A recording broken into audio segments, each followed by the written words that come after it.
かがですか? Watanabe desu.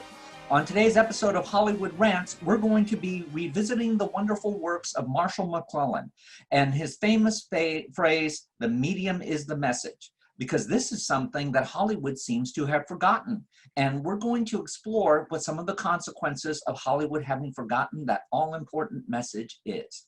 Now, this is continuing with a theme that I have perhaps been saying maybe a little bit too often, but that is that a lot of the problems that Hollywood is facing right now is that, unlike any other time when it has faced a crisis in the past, is that rather than it being an industry based on the old shopkeeper who lives on top of his shop type business model, it is instead one that is based on a far more Wall Street model, which means that a lot of the hands-on of the day-to-day operations is no longer considered as important as the financial side. And I'm not discounting the financial side. After all, one of the most famous statements that one of my bosses said, and I don't remember who he quoted it from, is he used to say that the problem with show business is that people obsess over one of the words and ignore the other one. And that is certainly the case with what is happening today.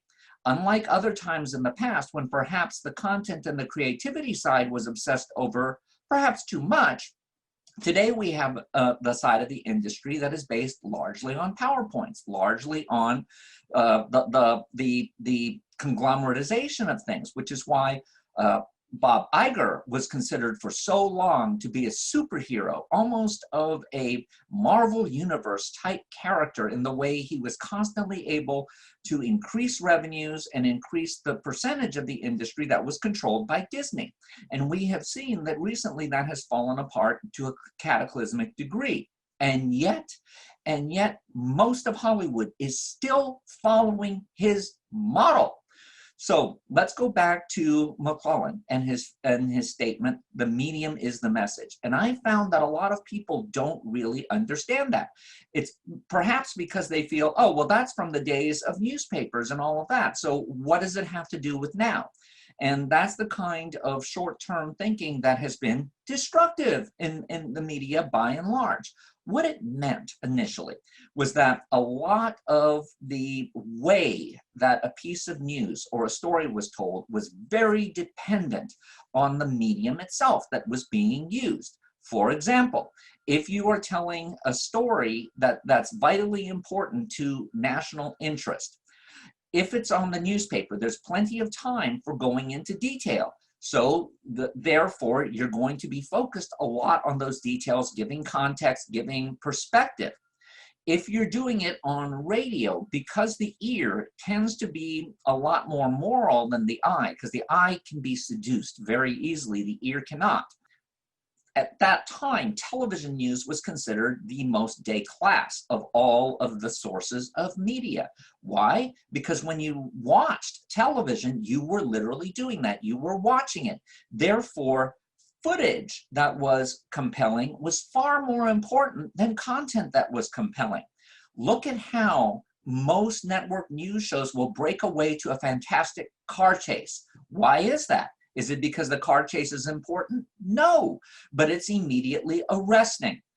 Now, how does all of this, okay, the car chase is immediately arresting, but it's not important, and yet it will dominate coverage simply because the video is so spectacular. Now, how does this relate to filmed entertainment in general? In the same way, as the different news stories can be interpreted differently by the medium, so too with filmed entertainment. Something that works on YouTube is not going to work on the big screen, by and large. Now, that's the two most extreme examples of it, but you have steps in between. For example, one of the lessons that I've learned, perhaps painfully, is that when I show my students TV shows from the old era of television, where the largest TVs you would have would usually be 25 inches, would be across the living room, and would be dominated by close-ups. You suddenly put that on a flat panel image that's very large, and what do? You get a sense of almost oppressiveness because of the overuse of close-ups. You have comedy that doesn't play as well because we get to see the flaws in the set, and so it appears phony, so our suspension of disbelief gets marred. Reversing that, look at what used to happen with widescreen movies. They would be panned and scanned on television. Their scope would be reduced because you're no longer getting overwhelmed by the impressive image. So a lot of times the story would have to stand on its own. And many times the story was based around in capturing an audience and sucking them in the dark experience, in the immersiveness of the whole theatrical experience, when you're in the dark and you're sharing the screen with a bunch of other people. And there was a communal aspect to it that gets completely lost on television. Now, what's been happening is because of COVID, we've seen the studios react in a great state of panic, knowing that these multiple $1 million, hundreds of $1 million, in fact, movies are now dead assets unless they get some kind of exposure. And the more time that goes by, the less chance of that lucrative exposure they can have, because now the title is getting increasingly stale. So what has happened is a lot of the time, these movies are now released theatrically on a limited basis, because still throughout most of the country, theaters have remained shut down. Internationally, while it's perhaps more open than the United States, it's still largely shut down, and you still have the public at large not necessarily being that anxious to go back and experience the theatrical event. So we have movies that were shot primarily for theatrical that are now being quote unquote dumped on a television type format, whether it be streaming or whether it be on a desktop computer with a much smaller screen, or perhaps at best a large flat panel. There's 3 movies I want to look at. The first of them is Mulan, and we all know that Mulan has been a delightful disaster for Disney. Now, why do I call it a delightful disaster? Because it was conceived and executed in the most cynical manner, and the way it was ultimately exploited was equally cynical. There was this feeling that, okay, we need to make as much money as possible. This thing's clearly not market testing well, so we got to get as much money up front as we can. Therefore, we're going to ask for an almost criminal amount of money from the people who, in addition to already subscribing to the Disney Channel, are now going to pay a premium for this. However, there was no consideration made to the fact that Mulan was made for a big screen, immersive experience. It has a lot of action in it. It's got a lot of bling in it. It's got a very loud, perhaps too loud soundtrack, and it's meant to overwhelm you. Now, if you're seeing Mulan in a theater with a bunch of other people, there's a good chance you'll still hate it. But the action in it will be overwhelming to you. You'll hear other people around you responding to it. So the overall impact of the movie will still be largely positive, or at least it will have the most positive reinforcement to it, because the movie was designed for that very reaction. But stripped of that, now we have a movie that has a middling narrative that's going to basically piss off fans of the animated version because it's so different. And on top of that, it's got a wave of negative publicity because of some of the things the star has said. Now, that wouldn't have mattered if the movie was great. Clearly, the movie isn't great because whatever the antics of the lead actress were became an issue, especially among the Chinese community. Okay. Again, that's an issue. The other movie I want to look at is Tenet, because Tenet is a definite victim of this. Christopher Nolan is someone who makes movies that are experimental in style. Now, movies that are experimental in style need the foundation of the coastal cities. And the reason they need the foundation of the coastal cities is because there's an intellectual side to it that if you're a viewer who's going to the movie as a social event, you might find off-putting. So you need the feedback through critics and YouTube reviewers and all of that to kind of get you prepared for what the movie will be like. And certainly if you've seen a lot of trailers for it, you were prepared for a movie that was going to be a little bit different and perhaps a little challenging, and you, quite frankly, couldn't have cared less. Why? Because you knew that it was going to be different. You knew it was going to be challenging. And yet, there were enough spectacular moments to carry you through all of that to where you were going to probably, if nothing else, from peer group pressure, from those in the audience, even if you're seeing it socially, who were in tuned to its technical side and who were cheering it for things that you might not have realized at first were in fact very, very unique and therefore worthy of praise. Plus, you would have been overwhelmed by it. Plus, because you were in a darkened theater, you would be sucked into it. However, without having that those previews, without having the reinforcement, without having the advanced publicity, letting you know what the more complicated areas were, even if you didn't pay attention to it, trust me, and it's the osmosis that you'll hear from it, from other people discussing it, even if you're not only half paying attention, it still registers up here. So when the movie comes out, you have people who are watching it who weren't prepared for it, and by and large aren't liking it. The third movie is Bill and Ted Face the Music. Now this one, given that it should have been a massive hit, given that it was a cheap movie, I understand why they threw it out there as a simultaneous release, both online and in the theaters that are open. I think that was one of the biggest disasters they could have done with it. Why? Because now I didn't see it, so you might say, well, damn, you shouldn't be criticizing any of these. You didn't see any of them. I'm not talking about this from a creative aspect. I'm talking about all of these primarily from a lack of planning the release properly by people who are contemptuous of who their market is, so therefore they didn't even bother to see if they were going down the wrong road.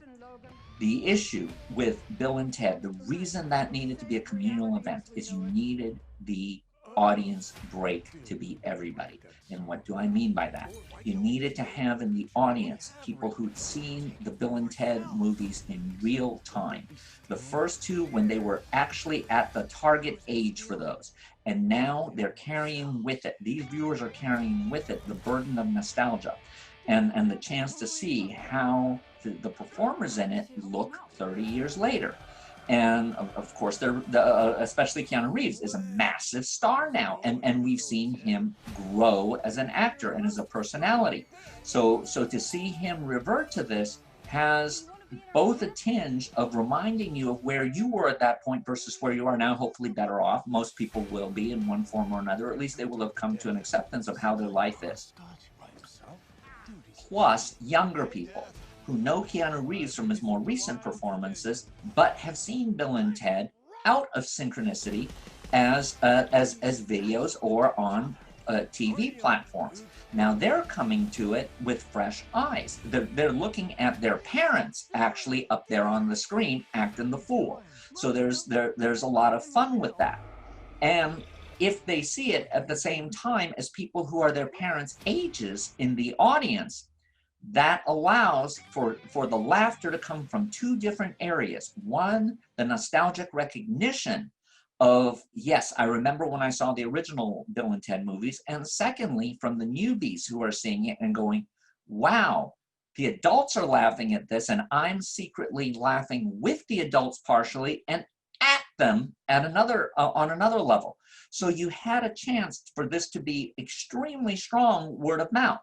Instead, the movie went out there and no one is even aware it was released. You have people who would have been interested in seeing it, but they didn't have that awareness of how soon it was coming. And by the time they were aware of it, it had basically already been labeled as something that was a disappointment. I specifically watched a whole bunch of reviews of it to see if anyone said this thing really sucked.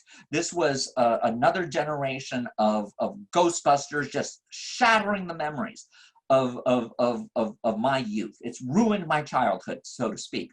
No, every review I've seen of it has said it's kind of middling. It's not great. It's not bad. It was worth seeing. Why then has it made so little money? Let me just look this up to give you the actual number. The actual amount of money that Bill and Ted made was, all right, Dan, get your act together, was just a little bit over $4.5 million internationally. Now, this would never have been as big a movie internationally as it was domestically, because Bill and Ted came from the era when movies were made culturally specific for their home markets.